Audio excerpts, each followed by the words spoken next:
Today on Delay the Decay, my guest is Justin Kinney, strength coach, football coach, author, and columnist for the Sober Curator.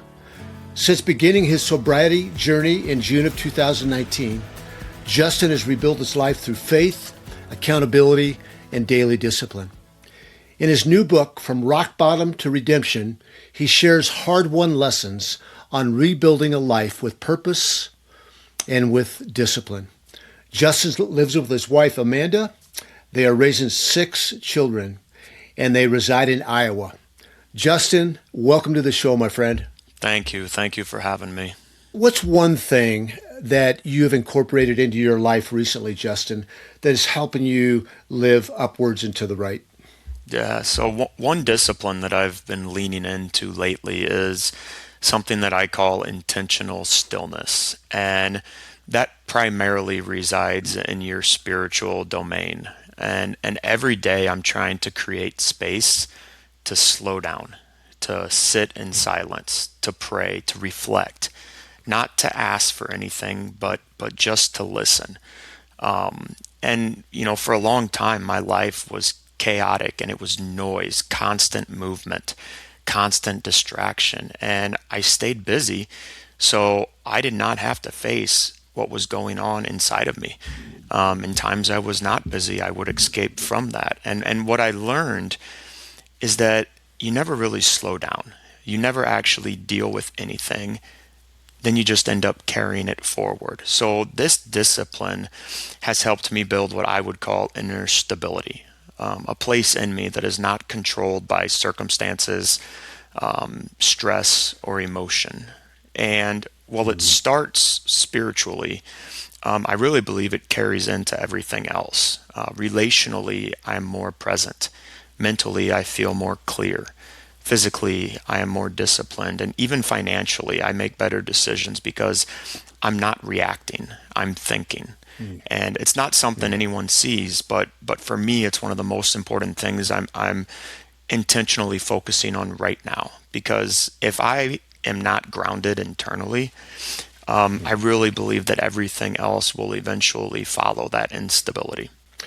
I love that, Justin. I love that a ton. And I think that's a good word for anybody that's listening. I started doing the same thing in January of 2024, where I found myself every time I was in the car, I had a reflex of turning on the radio, turning on music, listening to a podcast. When I'm on a walk, I would have my earbuds in listening to something. And I never had the bandwidth to just be still and listen. And that discipline of solitude is so important.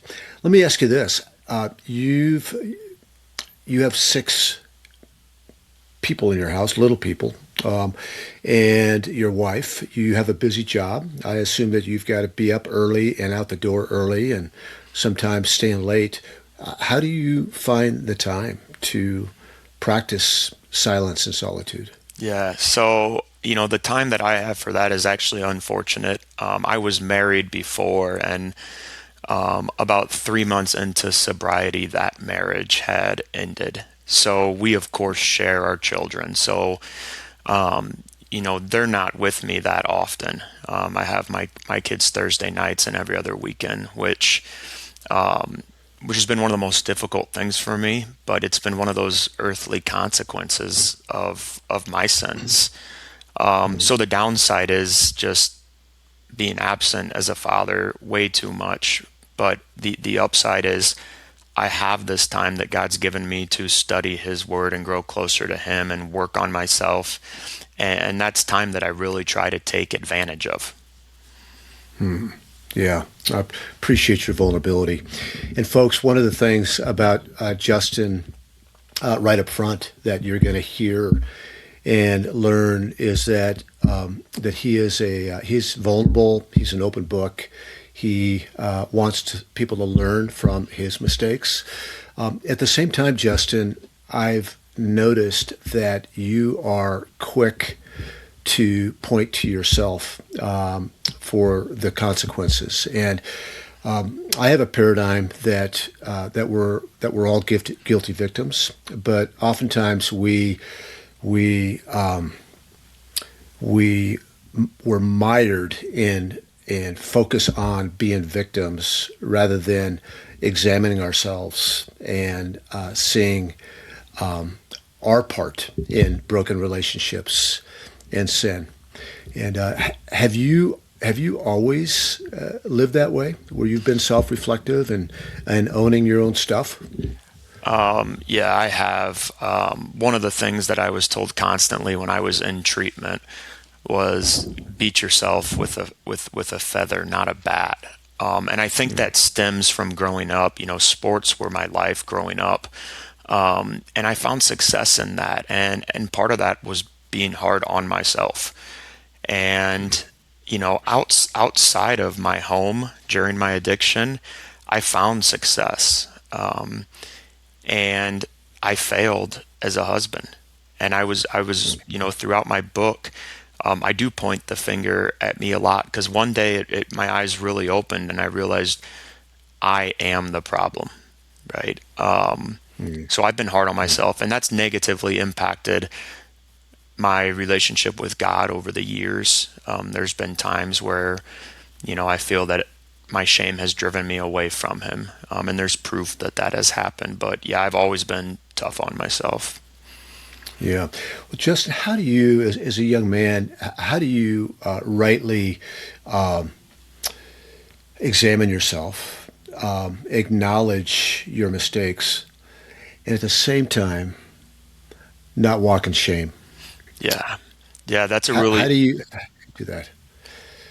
that's something really difficult for me. Shame consumed me into my first couple years of sobriety. And I always felt that I deserved it. When I got sober, I tried coming back to church and I was told I was unwelcome to attend there. And that dropped me to my Sorry. knees. No, and to me, like, looking back on it, I understand it. I understand why I was told that. But that increased the shame. Before I went into treatment, my father-in-law was also my pastor, and he directed words at me of being godless, and that put a dagger in my heart. And eventually, there were three churches that I was basically told I couldn't attend, and the shame and the unworthiness just completely flooded me. And I was still praying every day, but I had quit going to church, and I had gone to church throughout my childhood and throughout my addiction. And now I was away. And even eventually, when I came back and found a church where I was welcomed, I couldn't bring myself to commune up until about a year ago. I take communion really seriously, and I felt I was too unworthy to be putting Christ's body and blood in my body, kneeling at His altar. But the last couple of years, I've had a really faithful pastor that I'm really grateful for, and God has worked through him to really help me understand that, when I talk about guilt and earthly consequences, like, that's something I did. But when I put shame on myself, I'm making that my identity. Shame is what I am. I am a failure. I am a bad husband. I am unworthy, which is exactly what the devil wants. Like, shame is a great tool for Satan to drive a wedge between us and God. So it's taken a lot of work and a lot of reflection, but I've seen a lot of growth there too, which I'm very, very grateful for. So let me ask you this. Take us a little bit further into Justin Kinney. You were an athlete. You found a lot of your identity in being an athlete. You carried shame. What was the impetus? Was there one impetus in taking you down the path of addiction?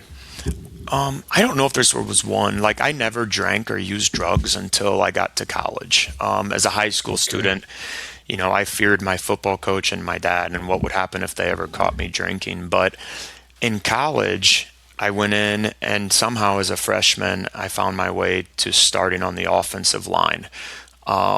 And all the other starters were 21, 22, 23-year olds. So immediately, these guys were my friend group. Whatever they did, I did. And we played football hard and we drank hard. And, when college left, Eventually, I got into a little bit of trouble at school for intoxication referrals, and ended up leaving and going home. And I brought college home with me, but it remained just on the weekends, right? During the week, I was working construction. On the weekends, I would drink until I passed out or blacked out. And I went back to college full time, and really my drinking just stayed a weekend event. But once we got married, I met a girl at college, and 4 months later, we were engaged. 7 months later, we were married. 14 months later, we had our first child. And I had always found success. And for the first time in my life, I found something that I was a failure at. And I tried hard to be a good husband, and I tried hard to make changes, but I felt like no matter what I did, it wasn't good enough. There was always going to be something I wasn't doing. And I struggled in that type of a marriage. And I decided that instead of, I've tried, it continues to fail, I'll just escape. So that first year of marriage is where my drinking really took off to becoming 7 days a week now, and slowly increasing the amount of that drinking. Were you a functional alcoholic, or were you on the couch in bed all day? No, I was very functional with it. As a teacher, I never drank at school, but the second the school bell would ring or the second practice was over, I would pick up beer on the way home, and I would drive around and drink it before I even walked in the door. So that way, when I got home, my wife saw me going to the fridge for my first drink of the night, even though I already had 8 or 9 or 10 down. And I was always active with my children, right? We spent our evenings having dance parties in the garage and playing games and playing catch, but there was always alcohol with us. And I remember my oldest daughter, she was probably 2 or 3 at the time, and we're at the grocery store and we go down the aisle with alcohol. And she points at the Busch Light and says, "Dada, Dada." And that's how she associated me, because she never saw me without a Busch Light in my hand. So I was always active.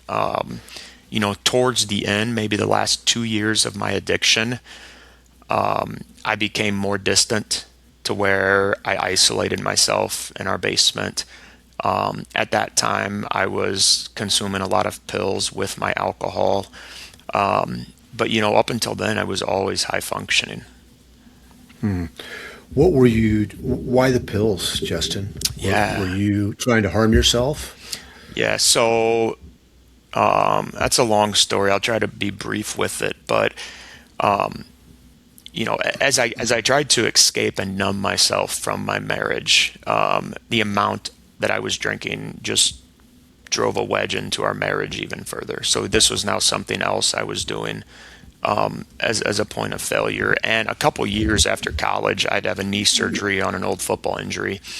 And as I came into recovery, I was prescribed Vicodin, and it was the first time I'd ever had it. And boy, did I love Vicodin.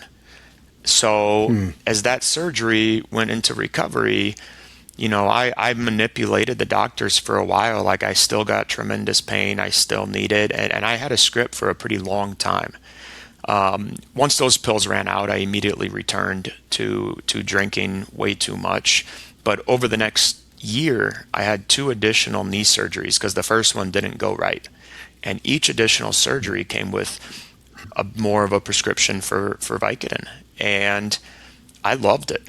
And I thought, maybe this can fix my marriage, right? Because with beer, my wife could smell it on my breath. She could see the empty cans scattering the house. But with pills, there's no paper trail. And my wife actually never knew that I was abusing pills until I went to do my 9th step with her. And I started to research online, how can I get more pills legally? And I studied and rehearsed, and I went to doctors and psychiatrists, and I manipulated them horrendously. Here's this teacher in a small town. Your children love me. I'm having chronic severe back pain. My anxiety is so high that I can't even teach anymore, like making up lies left and right, to where I finally got a healthy prescription of Xanax. But over time, that month-long prescription of Xanax lasted about 3 or 4 days, and I had to find other ways to get pills. So I would be hitting up friends because normal people, when they are done with surgery and they don't need their painkillers, they stop taking them. So I hit up friends again, the manipulation, the lies to get their pills. There wasn't a house I went into when I didn't check the medicine cabinet to see if there was something that could help me escape. And I resorted to getting pills illegally. And, eventually I realized the pills weren't fixing the marriage. And the pills became not enough. So I started combining the alcohol with the pills, to try to make the pills last longer. And I really dove deep then. At one point, I actually bought like a high-level heart rate monitoring kit. And I would strap that heart rate monitor on my arm. And I would sit there and eat benzos and painkillers and watch my heart rate go down until it got in the 30s. And I was like, all right, that's as far as I can escape. Any more, I might die. So that's about as far as I can go. And the pills were really dangerous for me. There were nights that, there was one night I took a lot, and I was driving around, and I have a 3-hour time period. I don't remember anything. And all I remember is I came to on the highway, and I was so utterly hopeless and broken that like I was ready to die. And I hit the accelerator and turned the steering wheel and went off the highway, down a hill, up a hill, flying through the air, basically like I'm ready to be done with this life. And, with the pills harming my, you mentioned harming. It was around that time too, like I started cutting myself. And that was something I never even imagined I would do. But, the first time I did it, it's still a very vivid memory in that, I had been drunk or high or both, and we had another huge verbal argument. And I remember going into our bathroom and just collapsing on the tile, flooded by emotions, flooded by tears. And as I cut deep and long with that razor, the blood came out, and it was almost a sense of relief for me. And I don't know if that relief originated from you're being punished, this hurts, you should have to deal with this, or if it was more of here's a pain that you can control. But that was definitely just the insanity that I lived in daily with the pills and with the alcohol. Who knew, other than your wife, who knew that you were living this secret life, this double life? Yeah, her and her parents knew, and again, her dad is a pastor, and we're in the same community. So they really try to keep their image up, and that was one of the things that when I married into that family, I was an immediate black sheep, and I knew I could not meet their standards of image. So they wanted to keep everything quiet, right? They didn't want to know that this was going on in a pastor's family. So before I went into treatment, nobody knew but her and pastors and our church president. If somebody's listening right now, and maybe they're not to the point you were at, but they're on that path where they have secret drinking, pills, other addictions, what would you call them to do? Would you what would you call them to do? Would it be to pick up the phone and call somebody, check themselves into a facility? What would be the very next step? Yeah, I would say both of those things. Like, I remember being so hopeless. Like, I honestly, at my deepest level, believed I could not live without substances. Like, the thought of living without alcohol or pills, like, I was legitimately fearful and afraid of what that would look like. I believed better wasn't an option. And, in treatment, I learned about this life to where you don't have to do that anymore. And life, I know that people say it a lot and it's almost cliche, but life gets so much better, and it continues to get better year after year when we no longer imprison ourselves as slaves to these substances. Yeah. Justin, tell me, when did you know, maybe it was in hindsight, that you hit rock bottom? What did rock bottom look like? Yeah, so I've actually thought about that a lot, because I think a lot of times many people think rock bottom as one dramatic event, right? One terrible decision, one huge mistake, one instant, and everything is lost all at once. But in my opinion, that's rarely how it happens, right? It happens through small events, decisions, and habits that may seem harmless in the moment. One more drink, one routine, one compromise that becomes routine, one habit that grows stronger each week. And I would say I really don't think, I hit my rock bottom with substance abuse the night before I went into treatment. There was a meeting with my wife and her parents and another pastor and a church president to where they basically laid out, here's what's going to happen. And long story short, I was blocked on all forms of communication. I had to go to in treatment. I had to move out of the house immediately, all of this stuff. So, like that moment to where everything that had happened for the past decade all came crashing down for me was a rock bottom moment. But I think spiritually, I think I hit my rock bottom moment after I was in recovery. So, but I mean, I think generally, I was on a Facebook group the other day and someone had asked that. And I think rock bottom is, it's the last time you say, I'm done. And maybe if you relapse or you go back, maybe that wasn't your rock bottom. But for me, it was that meeting. It was that last time when I was basically told you had to be done. You said in your book that recovery isn't just quitting a substance, it's rebuilding a life. What do you mean by that? Yeah, so I think a lot of times quitting the substance is just the doorway. It's not the work.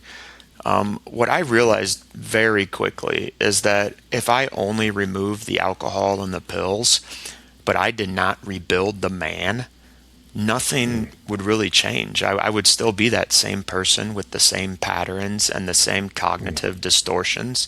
I would just be looking for a different escape. And rebuilding required everything to change. Going off of your five domains, I mean, spiritually, it required surrender.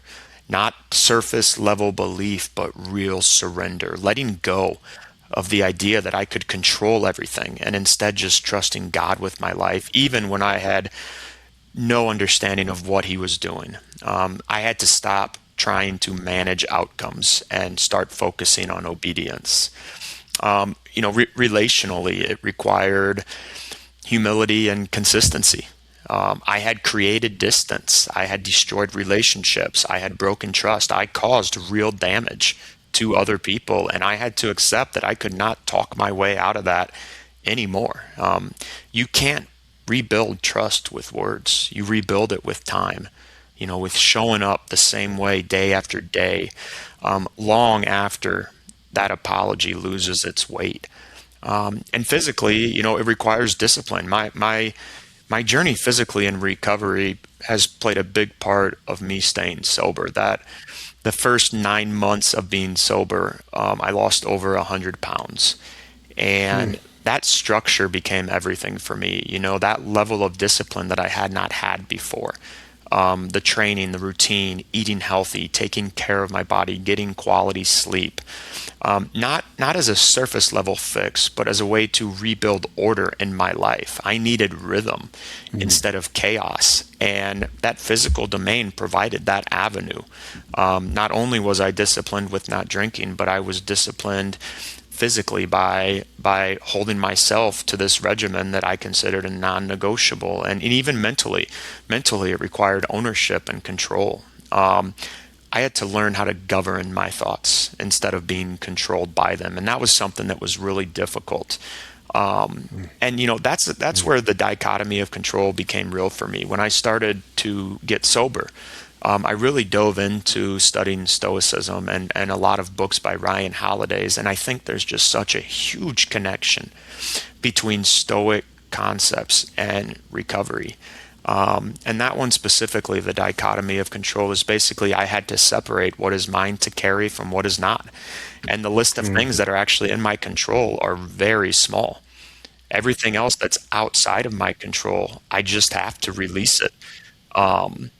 And I really learned like true peace comes from knowing what is mine to govern and releasing the rest. But that rebuilding was not dramatic. It was quiet, it was repetitive, it was choosing the next right thing even when no one saw it. And slowly through that process, I stopped trying to fix my life, and started becoming someone capable of living it. In the relational domain, Justin, what does reconciliation look like? You can't go all the way to restoration. For example, with your ex-wife, but what does reconciliation look like with her, with your kids, maybe, and her parents? Yeah, that is such a good question, and that's something I've struggled with since the beginning. I have my kids were all very young. Mm, The three youngest don't remember a single thing of me ever living at their mom's house. mm, But I was angry when I came out of treatment that I wasn't able to have time with my kids. And looking back, I can see why. Like I was drunk or high every day. I drove drunk with my kids. Why would she let me hang out with them? mm, But I was furious that I couldn't see them. And in my anger and my impatience, I filed for divorce. And I really didn't think we'd get divorced. My wife's older brother, his wife had left him, and my father-in-law had reached out to her basically saying like this can't happen, like God will heal this. And I filed for mm, divorce expecting a phone call saying, all right, let's unblock each other on communication, let's see what we need to do. But that phone call never came. And mm. as the months went on, I realized the gravity of that sin, and just how sinful that decision of divorce was. At the time, I tried to justify it biblically by saying I'd been abandoned, but that was just a lie to myself and God. They just needed time. And Mm. I made multiple attempts to reconcile, um, until it got to the point to where she basically asked me, to not talk to her again. And, it's been 7 years since we've spoken in person. And she made it clear that I filed for Mm. divorce. She said, we will Mm. not reconcile and our marriage is done. Um, so I think reconciliation is something I can't force that and I can't want it for me. I still hope and pray that at some time in the future, you know, there can at least be a conversation and I can express to them, my true repentance and my true sorrows because I've only done that through letters because they've not refused to speak, to Yeah. me. Mm. But both them and the family, I don't know what reconciliation looks like. I think it might be the Mhm. first time we just start speaking again. Regarding the spiritual domain, the surrender. What is that? It's a daily effort, isn't it? It's not a Yeah. one and done, but it's a daily effort um, to surrender our rights and to just trust the Lord for what He has for us. What is what does surrendering look like for you on a daily basis? What is some of the things that you continue to surrender? Yeah, so like every day I wake up, I have the same routine. Like before I get out of bed, I say a simple prayer that just, God, I pray today that your will, not mine, may be done. And that's how I Mm-hmm. start every single day. And then I immediately go in and read a chapter of scripture. And then right now I have a devotion that I'm going through that I read today's date. And then I pray and meditate. And my meditation has changed. I used to meditate, in more of a worldly sense, right? Put on soft music, control your breathing, et cetera, et cetera. And one thing I learned from Damon West, I actually had a chance to talk with Damon West, who's the author of The Coffee Bean. And Mm-hmm. he enlightened me in that area that when he prays and meditates, he sees it as a 20-80 balance. Like 20% of it is him talking and him praying, 80% of it is listening and reflecting on what does God say. And I've been trying to do that since that interview with him, and it's really been helpful there. But I think the daily surrender happens, not even daily, but throughout the day. For a long time, I believed in a big lie. I believed my sins were too big for God to forgive. I believed I had to earn my own forgiveness. I believed maybe grace was meant for other people, right? I had been called godless. I was turned away from 3 churches. Somewhere along the road, I must have crossed some invisible line. And I believed that lie to its truest form. And believing in that lie revealed something deeper: pride. Because when I believe my sins are too big for God to forgive, I'm placing my failures above the power of the cross. And when I believe I must earn my own forgiveness, I'm placing salvation on myself. And when I do that, something very powerful yet dangerous happens. I take Christ down from the cross. I pull the nails from his hands. I remove the nails from his feet, and I dig the crown of thorns off his head. And I say to him, thanks for trying, but I'll take it from here. I'll fix this myself. And maybe if I hate myself enough, maybe if I punish myself enough, maybe if I drown deep enough in shame, then I can be forgiven. I'll carry this weight myself. But God says something entirely different. God says we can't carry that weight because Christ carried it for us.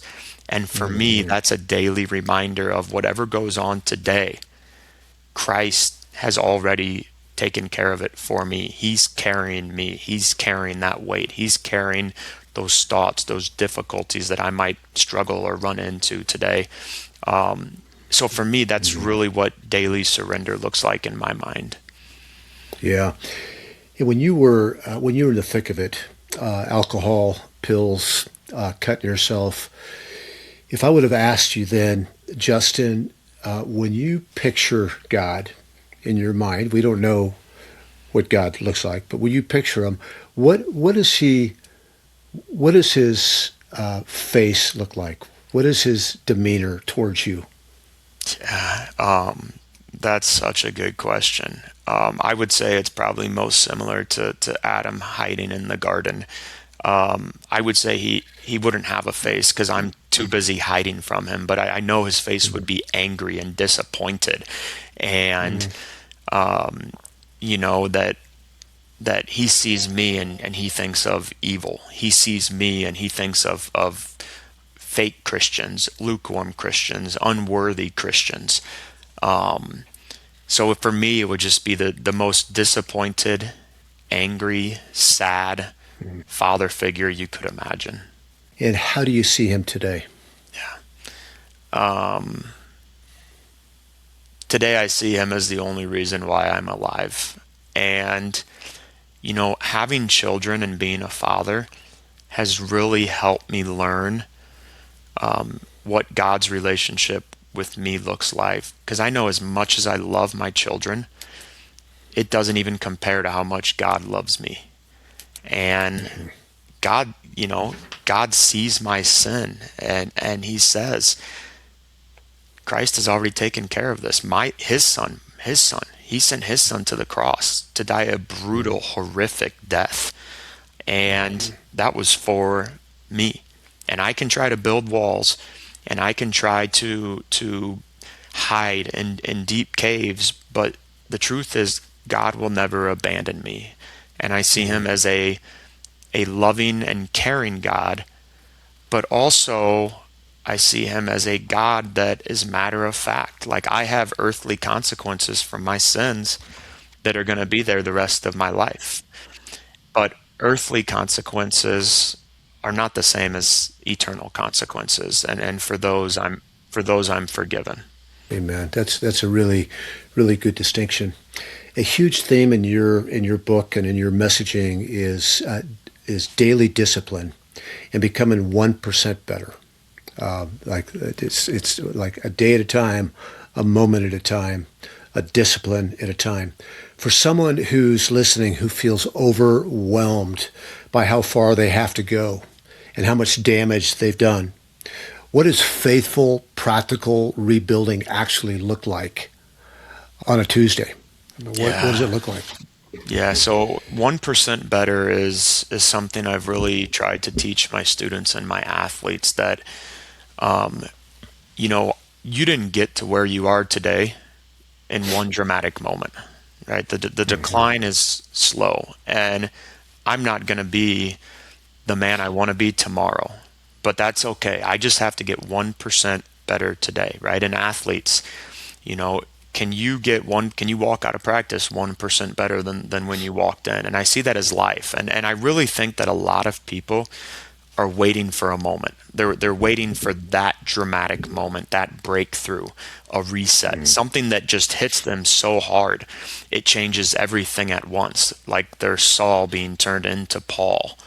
And I waited for that too, but my life didn't change in a moment. It changed in days that didn't feel important at all.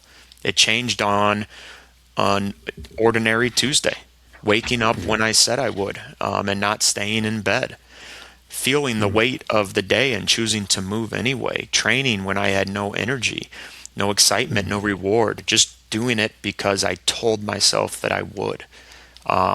Going to work and being present instead of just getting by, being intentional instead of distracted, coming home and actually being emotionally available, not just physically in the room, but engaged, listening, paying attention, not escaping into my thoughts or into a screen, and definitely not substances like I used to. And, reading, praying, and just sitting in silence when everything in me wants noise. And I think it sounds Yeah. simple, but I really believe that's the fight because no one celebrates that version of change.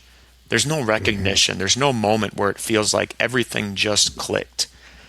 It's quiet, right? It's repetitive. And a lot of days it feels like nothing is happening, but that's when everything is happening. So That's today so good. matters. Yeah. Yeah, that's good.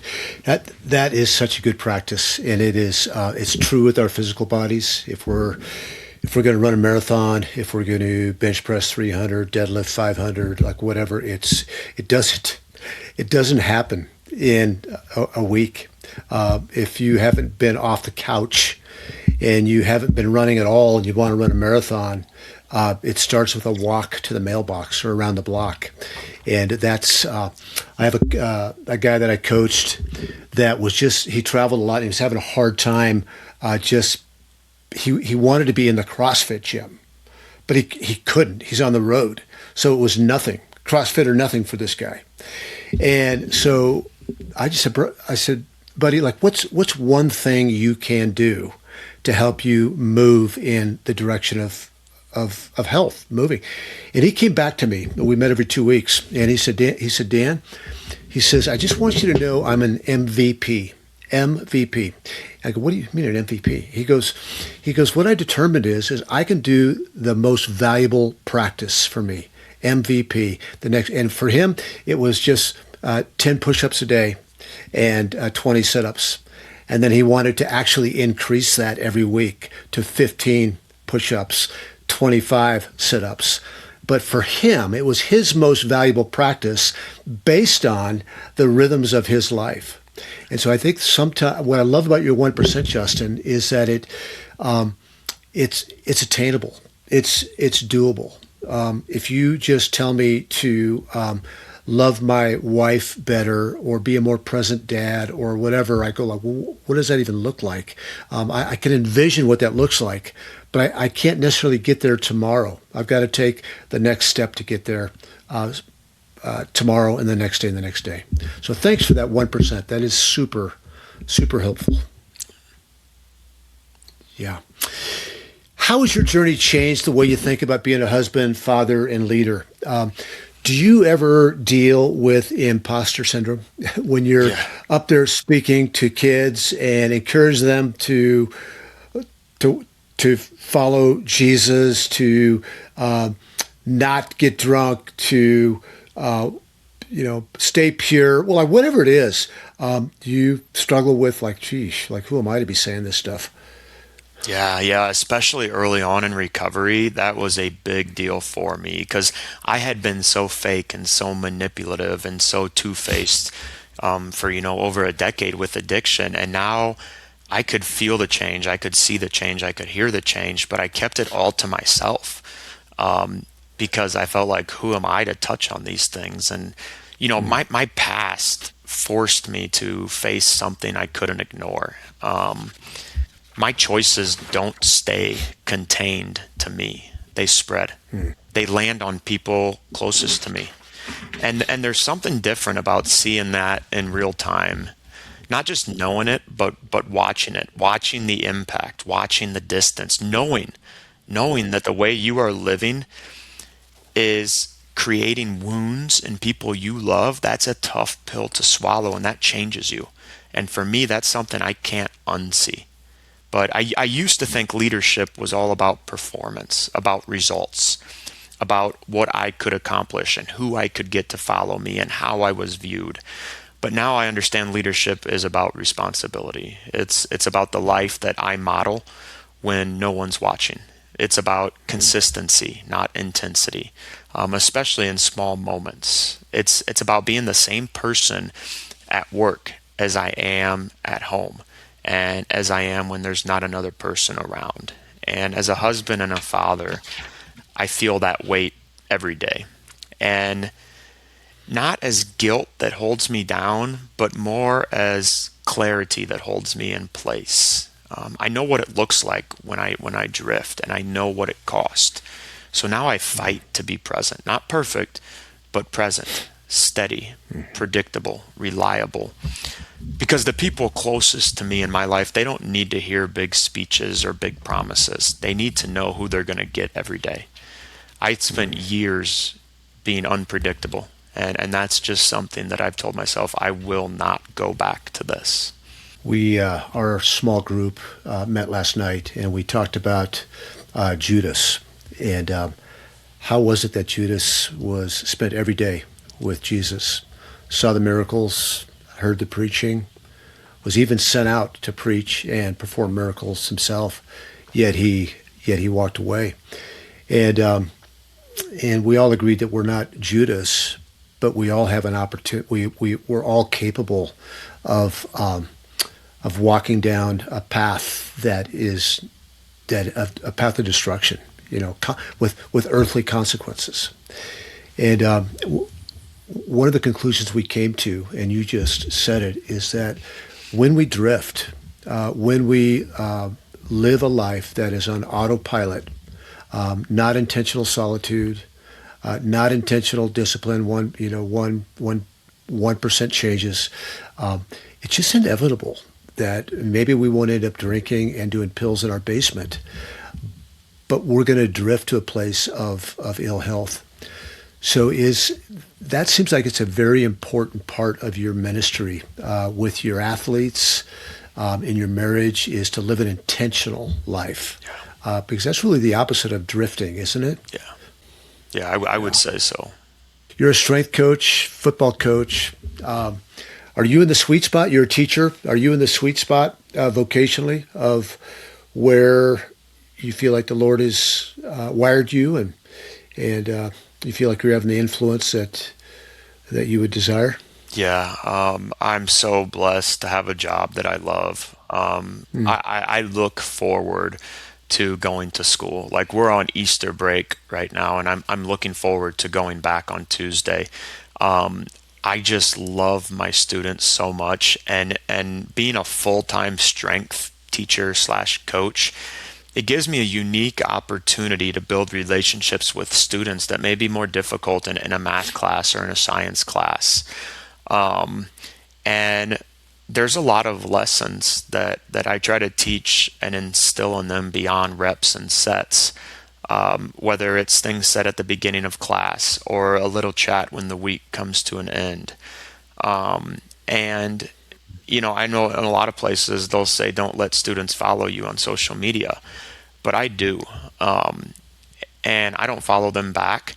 But the amount of conversations that I've had with students at school who commented on a faith-based post that I made, or who shared a video where I talk about faith and my recovery, it's really been a blessing. Coaching coaching and teaching gave me structure when I didn't have any.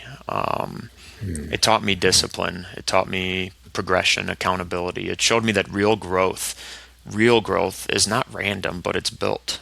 Reps, sets, consistency, doing the same things over until they become part of you. Um, Recovery made that real because I needed that same structure in my life that I demanded from students in the weight room, the same standards, the same consistency, the same accountability. And that's really what helped rebuild me. But recovery also has changed the way that I coach in a deeper way. I don't just see performance anymore. I see the person underneath it. And I see the kid who shows up late, not as lazy, but who's someone who's maybe coming from a home with no parents, which students I have are like that, or students who didn't eat all weekend and they're showing up late on Monday morning, or students that are abused in one way or another. Students who might not have structure anywhere else in their life, right? I see the athlete who is inconsistent, not as lacking ability, but as someone who doesn't yet know who they are, because I was that person. And a lot of people are struggling because they lack not potential. They're struggling because they lack identity, because no one has shown them what consistency actually looks like. A lot of my students don't have a father in their home.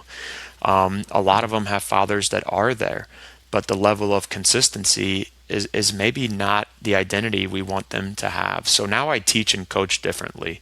I coach identity as much as performance. I emphasize small wins. That's something big. And showing up and doing the work when it's not exciting, and building habits that carry over beyond sports and into your life. And I do hold a high standard with my students, not because I expect perfection, but because I know what is possible when someone finally commits to the process, right? I'm not just trying to make better athletes. I'm trying to help people build who can carry discipline into every part of their life, because I know what happens when that doesn't happen. And what a joy to see students as they come in as 14 or 13-year-olds and they leave as 18 or 19-year-olds with an identity that they can be proud of, with a work ethic and a high level of self-discipline and integrity and honesty. And for me, that's really what it's all about. So if I were to walk into your weight room, or have sit down with a few of your players and ask them, hey, would you describe Coach? Is it Coach Justin? Yeah, Coach Kinney. Yeah. Coach Kinney. What do you appreciate most about Coach Kinney? What would they say? Yeah, well, I'll just pull. I've actually had a few postcards and letters from students over the past couple of years that have really meant a lot to me. And some of the things they talk about is, on day one, I always give a speech that, I'm a teacher, but I don't deserve your automatic respect. I know a lot of teachers might disagree with that, but I ask them, I was like, give me a chance to earn your respect. And the same goes for you. Give me a chance to earn yours. And I've had students comment about that, how, the standards are high, and we train at a high level of intensity, but students have also shared that they appreciate the example that I set. They see me in there before school working out on my own. They've commented on how they can hear the care in my voice, that I'm pushing them not to be authoritative, but I'm pushing them because I want them to be better. That's some of it. So I love it. I'm gonna close with this question. Because I'm curious, but I know that some of my listeners will be curious. I've had someone on as a guest, a guy I really respect, who is not a follower of Jesus, but he's a Stoic, and there's Christians that I know that would not even dip their toe in the water of Stoicism because they feel like it's added to the Bible. I don't feel that way, by the way. But I'm curious. How does what you understand about God's word and following Jesus complement, or how does Stoicism complement following Christ? How do those Yeah. two work together? Yeah, that's such a great question. I don't view Stoicism as religion, and I know there's people out there that do see it that way. There were Stoics who were around during the 30s to 60s AD. They were in that time period of Paul and Timothy and James and even Christ. And I think as a Christian, we always should be guarded about what we allow into our mind. And to be cautious if we read or learn or hear something that doesn't align with what does God say. But I think that like the three biggest Stoic principles that I apply daily is the inner citadel and memento mori and the dichotomy of control. And I really think all three of them tie in pretty well to Christianity. So like memento mori is my favorite. It's probably overused in my book, but it's a Latin phrase meaning remember you will die. And it appears throughout the writings of Seneca and Marcus Aurelius. And the purpose is not fear, but clarity, right? When you remember that our earthly life, our time here on earth is finite, petty conflicts lose power. Ego softens, gratitude increases, urgency toward meaningful action grows. And realizing that if today is the last day on earth, how do I want to live it? Do I want to live it as a God-fearing man who does his best to serve others and other people, or do I want to waste it getting drunk or high or cutting people with my words, or damaging relationships? And it's a reminder too as a Christian that my life on earth here is preparation for what's to come. My children aren't my own. They're God's children. He just gave them to me for a very short amount of time in the spectrum of eternity to prepare them for their eternal home with Him. And our souls are immortal, but our bodies are mortal. So what we do with our body mortals, knowing that I could get off this podcast and run to the grocery store and get in an accident and died. Will I be okay with how I lived yesterday and this morning leading up to that? So I really think that's one that aligns really well. And then the inner citadel, it's a concept associated with Marcus Aurelius too, but it basically refers to the inner fortress in a person that can't be harmed by external events, right? Circumstances, external events, people that want to hurt Christians or whatever, they're all outside of our control. And the inner citadel represents emotional steadiness, moral conviction, self-command, and an identity rooted in purpose rather than circumstance. And to me, that sounds a lot like Christianity. My identity is rooted in Christ, right? Being able to have moral conviction and self-command and emotional steadiness. These are things Paul talks about in his letters to the Corinthians repeatedly. So I view Stoicism basically as just a philosophy. It's not a religion, but I believe it as this is something that can help me live better each day as a Christian on this planet. Well said, Justin. So I didn't realize that memento mori was a Stoic concept. On my wall is a plaque of memento mori. I've got two skulls. I'm weird. I've got two skulls here in my study.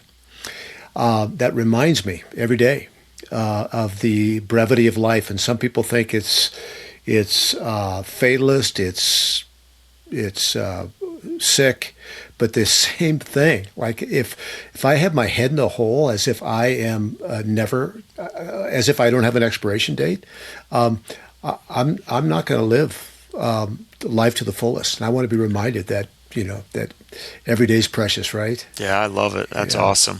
Well, we're gonna sign off. This has been really an enlivening conversation. I'm excited for people to read your book. How could they find your book?